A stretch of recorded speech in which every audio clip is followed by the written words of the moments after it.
I born in Kaguyak after 64 earthquake, so our home got washed away and we couldn't go back where we was, so they transferred us in here from Anchorage. So years since 64.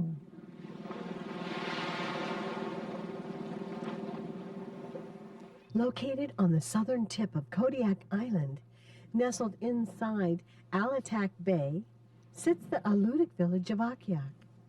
It's a small community that has survived through a subsistence lifestyle that has been continually passed down over the centuries. If you've never seen one of these before, you might ask what you're looking at. The inside of a sea urchin. And all you eat is the eggs, the roe of the urchin. Can you really explain what it really tastes like?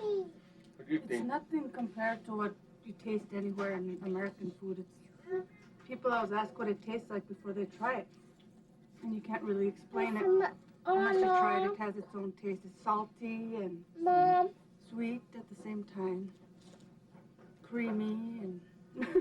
Each one of them have like their own particular taste. Some of them taste different. Yeah, some taste like food. Some are saltier than others. You can tell. Some are get different sweet. textures. Some are firm. Some are mushy. We usually get them before the full moon because they get empty after the On the full moon, they release their eggs. Oh no! This is called a badarki. In our language, it's called a china. And you get these in the low tide, and they're stuck to a rock like this. And then to get them out, you pry them out like this. And you can eat them just off the rock. But they're kind of hard, so you have to kind of fight it a little bit. And you can eat it just like this. And there's roe in there too, but I don't see very much of it in there. There isn't any roe in here. And you can eat the roe too. These sea-dwelling creatures are just a sample of the different types of foods that have sustained the people of Akhiok for centuries. In some ways, these people are submerged in their culture every day, but for 1 week a year for the past 13 years, the community has held their annual Alutiiq Week, a week of learning the ways of their ancestors, tied in with the academics of a modern-day education.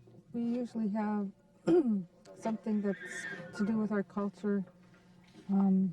We've been doing the Alutiiq Week now for 13 years, and this year the Alutiiq Committee decided that they wanted to work on regalia this year in making masks, making headdresses, bentwood hats, regalia is the dress that they wear.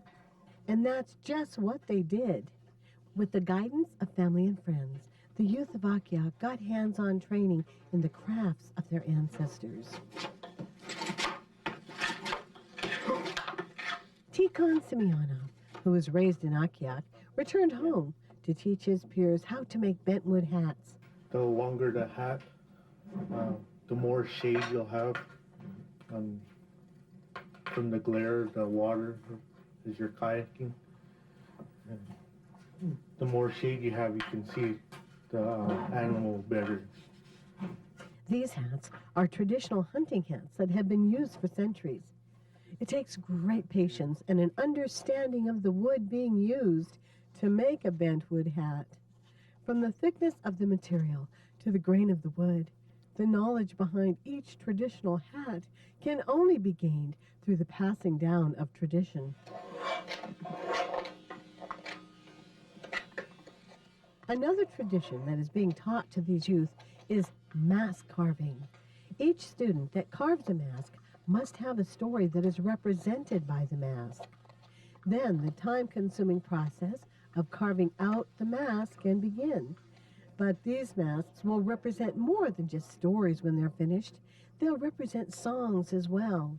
Our traditional way is that when you carve a mask, you have to have your own story behind it.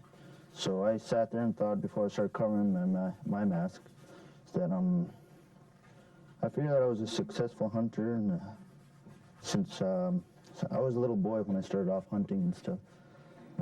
As I grew up, my dad and my older brothers taught me how to hunt and everything like that. I started going off with them. And then as I got older and stuff like that, they realized I was old enough to go off on my own and knew what I was doing because all the experience I got from my dad and my brothers. So as years went on, I became a successful hunter, a fisherman. So that's what this mask resembles, a successful hunter and a fisherman. So, yep, it's going to be part of our dance group, so I'm going to make a song out of this mask in my own words. The children put the words together. The elders got together and put the words together in agreement. We all had different ways to do it, and then we came to an agreement as to how the wording is. And so what we did was to bring the Silkstone language into song. I already wrote it down in English, and I'm going to go to the elders and ask for help how to translate it in our Alutiiq language. I'll come up with a song about this mask, about being a successful hunter. While some masks may represent the lessons of life, other masks hold stories of personal experiences and the value of life. Happened in December, I think, and we were going to Alutiiq to get some fuel. Yeah, well, we were just coming back from Alutiiq, and weather changed, so me and my brother were going slow, and because it was pretty rough out there, and we just started going slow, and then we hit a wave that was coming. So we were going up a wave, then we're coming down another wave was coming in, then we hit a wave, and the water started coming in, and we had our drums up in the front by the bow, because when we left, it was nice.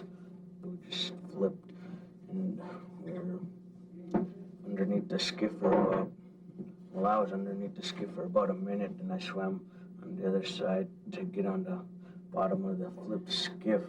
Then we were drifting to the beach. We were on the bottom of the flipped skiff for about half hour, 45 minutes, trying to get to land. And when we got to land, we tried to start a fire, but my brother's lighter didn't want to start. Then we were sitting there trying to light it for about 10 minutes. Then I heard a skiff coming in and waved them down over that we're over here. And I noticed that it was Roy and Spurton coming to rescue us. Well, this is a bird mask, an owl. You can see by the shape of the nose, mouth, the beak part. I started this a few years ago in another village, and I didn't have time to finish it. And now, even though I have a lot more stuff to finish, I'm trying to finish this while I can and have more masks for our dancers. And I'm still trying to think of a story. Right now, I'm just trying to focus on finishing it first before I do the story. So when I'm finished, I can look at it and try to figure out the story for it and go from there. We've been working with Akhiok for the past 3 years in promoting traditional knowledge. As a museum, we have a lot of information that we're starting to bring back to Kodiak, and we want to share it with each of the villages. And over the last 3 years, we've been teaching carving. First year was small little wooden masks. The next year was hunting tools, and then this year I called the villages to see what they wanted, the students wanted, and they wanted to do full-size masks. As you heard from the young men, they are making their own songs and having the masks made to fit to that, to tell their story. And my role is teaching carving, but also ensuring that that information gets to them and they know it. We've had, over the last couple hundred years, all this information has disappeared. It only exists in museums in, basically, on the other side of the world, in Europe. I see a difference. They learned a lot more, and they're understanding our culture a lot more, because before we even started having Alutiiq Week, a lot of us didn't know anything about our culture and what it meant. You know, and with the sewing and stuff that went on, the kids really understood it, you know, and these masks now that they carved it with Sven, they didn't know, you know, they had to put a story with their mask, and they thought, you know, oh, let's just go carve a mask. But they had to think of a story of why the reason they're building that and carving that mask, and they had to have a story behind it. You know, and I myself still don't understand what you mean, a story behind it, but after my daughter made that clock for Sven, you know, and I understand what they were really talking about. They do need a story behind each thing they're doing and the reason why they're doing it, not just to go have fun, you know. They've got to understand why they're doing it.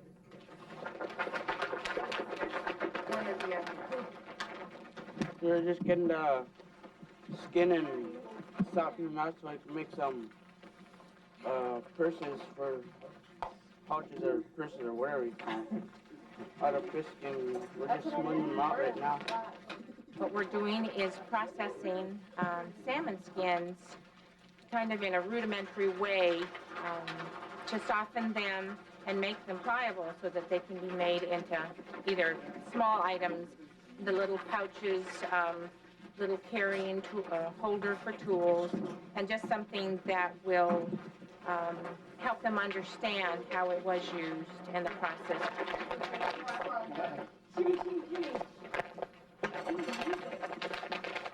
Throughout these days, they've been oiling them, rubbing them, and then working them together. What I'm doing is we have oiled them, and what I'm doing now is manipulating and just keeping them and softening them and just changing kind of the fibers so that it will be soft. The kids are using saddle soap to soften and prepare the skins to be made into pouches and purses. But years ago, the Alutiiq people used more traditional means from their surroundings to prepare their fish skins. They had seal oil, urine, of course, fermented fish eggs.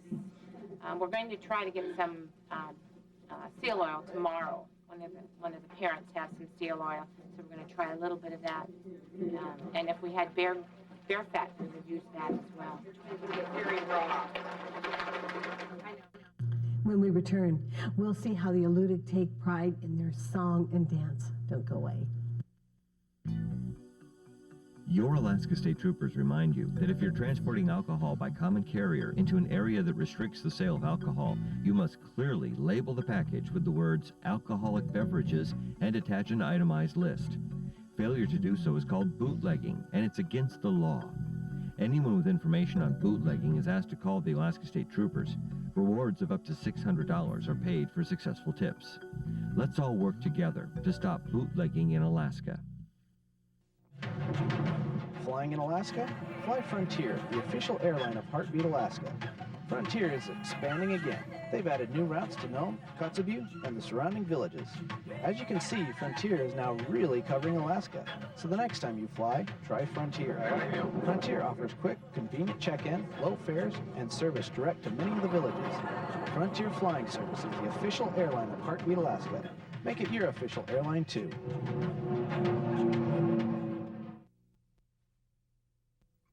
I'm an Alaska native and I live a healthy lifestyle. I don't need tobacco. It's not hard. I spend time with my family. I spend time outside. I love life, and tobacco is not a part of it. This message brought to you by the Alaska Department of Health and Human Services and Eastern Aleutian Tribes.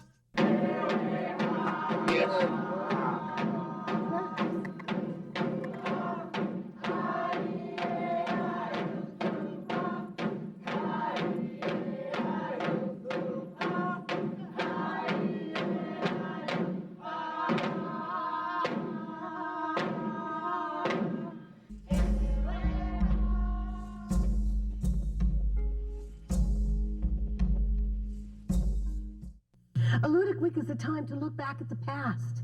To look back at the past and carry it forward to the future. And one of those ways is with traditional song and dance, a timeless way that our native people share their culture through joy and movement.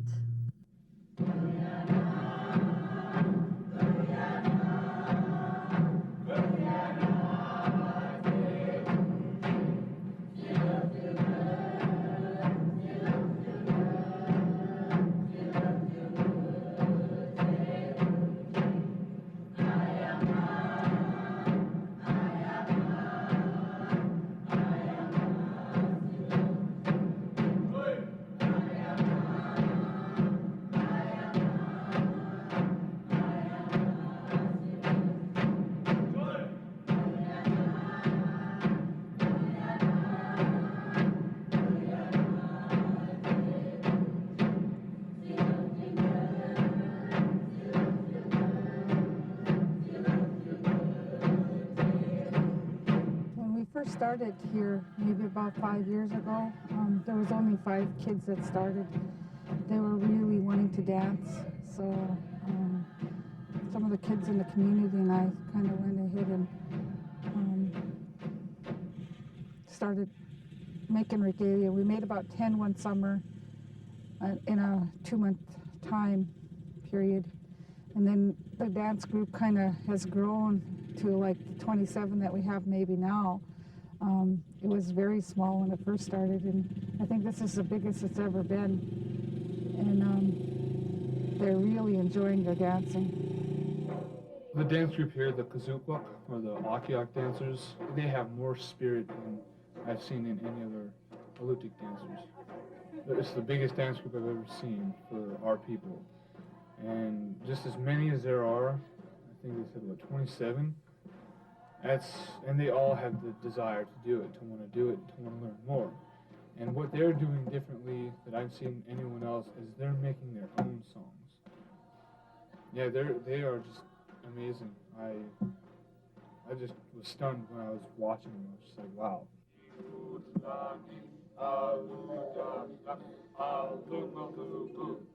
Okay, now you guys are going to have to remember that. Just sit down. Okay, who else is unclear about this? Okay, since no one else raised their hands, I'm assuming everybody knows it. These 4 were the ones that, were honest. So we're going to do it from the top, everybody. And I want to hear everybody sing. Kenneth Michener traveled to Akhiok from Kodiak, where he teaches Alutiiq dancing. Kenneth has dedicated himself to teaching the songs and dances of his people to the youth, carrying on a tradition and a culture that was almost lost forever. Well, I pretty much do it the way I learned it. It's repetitive, so I'll sing it, and then it'll be like I'll sing it, you sing it. I'll say a word, you say a word, and I'll have towards the middle, I'll have Q&A. And if they really don't understand, then I will try the best I can to write it out. And then after it's all written out or whatever, I will let them perform the song or sing the song. And then after they get the words down, that's when the movements come in. And once you got the movements down, then you get the beat going. And so it's actually a combination of a lot of things, because with everything with songs, movements, dances, they have their own unique way to do things. The two is on this side, right? Okay. We're actually putting our face paint on, which represents represents like our warriors and hunters and what we are and who we are.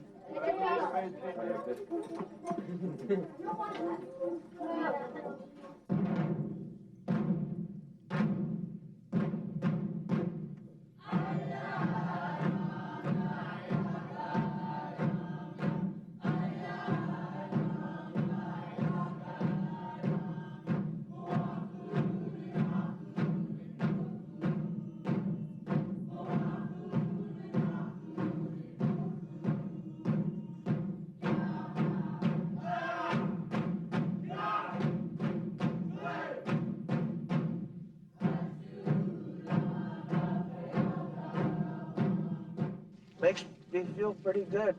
I'm actually happy for the dancing and keeping my heritage alive, my culture. What we did was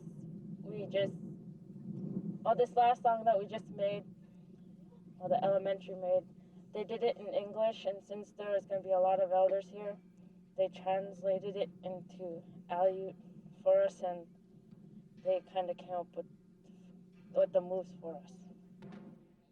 I never thought they'd bring it back, but somehow someone thought about it and studied it and read about the dresses they wore for dancing, and it's just beautiful and wonderful, and how fast they learn, and it's just really interesting. 2-pointer. And speaking of interesting, this Alutiiq game has quite the interesting history behind it. Ukcha, or spears. From my vague recollection of this game, what I was told was this was a gambling game. And they would gamble pretty much anything they had, from slaves, wives, kayaks, houses. Depends on skill, I guess. I don't know. Okay, here the other team just hit the whale. Hit right on the top on this side of the line is 2 points. He almost got the blowhole, which is 5 points right there. So just right outside the blowhole, so we'll count that as 2 points. It's right here. This half of the whale is 2 points. The dead center of it is 3, and from here on back to the tail is 1 point. If you hit the string here, that's 8 points. If he hit the string and stuck in the whale, he would have won the game. But now see if one opponent's dart is on the whale and the other opponent sticks the dart while it's in the whale, they automatically win the game. Oh.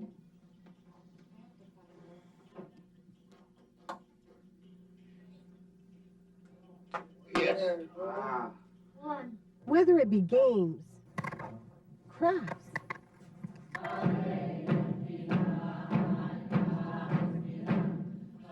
or song and dance, it has taken the determination of the entire community of Akhiok to keep the Alutiiq culture alive and well. From the integrity of the youth to the knowledge of the elders, maintaining their culture and ensuring that it moves forward in the future has truly been a community effort.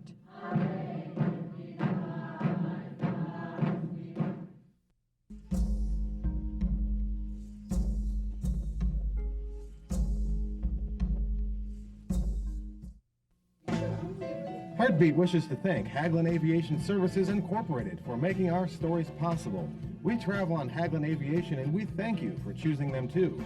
Hagelin Aviation has been serving Alaskans in the bush for over 20 years. We fly Hagelins all the time.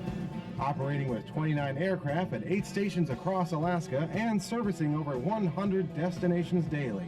Hagelin Aviation, your ticket to ride in rural Alaska.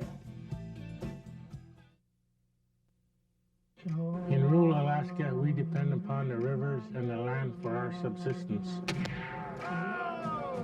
We depend upon our past to guide us into the future. We depend on Toyo stove to keep our families warm. They're very efficient over the old type oil stoves that we used to have before. Rural Energy Enterprises offers a wide variety of heating solutions for your home, like the Toyo Stove Laser 73 and Godan Boreal. It's so efficient and it keeps our house, nice and cozy. You don't need no electricity, and you can also cook on it. You can pull the top up and then you can cook on it. And the burner is designed so that it's more efficient than the old type oil burners. They're priced well. You save money on heating fuel. It's a big plus in our village. Rural Energy Enterprises, helping Alaskans save energy since 1987. Nationally recognized Native American Christian group Rushing Wind is featured this October 24th through the 27th at the Anchorage Native Assembly of God, 916 East 11th Avenue in Anchorage, Alaska. They'll be performing both morning services on Sunday at 11 and again at the 6 p.m. service. They will also perform at 7 p.m. on Monday, Tuesday, and Wednesday evenings. Don't miss Rushing Wind. Thank you, everyone, for joining us, and thank you, everyone in Akhiok, Alaska, David Eluska, and the council members that brought this program to you. God bless you. I'm Jeannie Green. We'll see you next week. To purchase a copy of this program, have your credit card ready and call area code 907-563-7440 or send check or money order to Jeannie Green Productions, 6250 Tuttle Place, number 5, Anchorage, Alaska 99507. Ask for the program number listed below.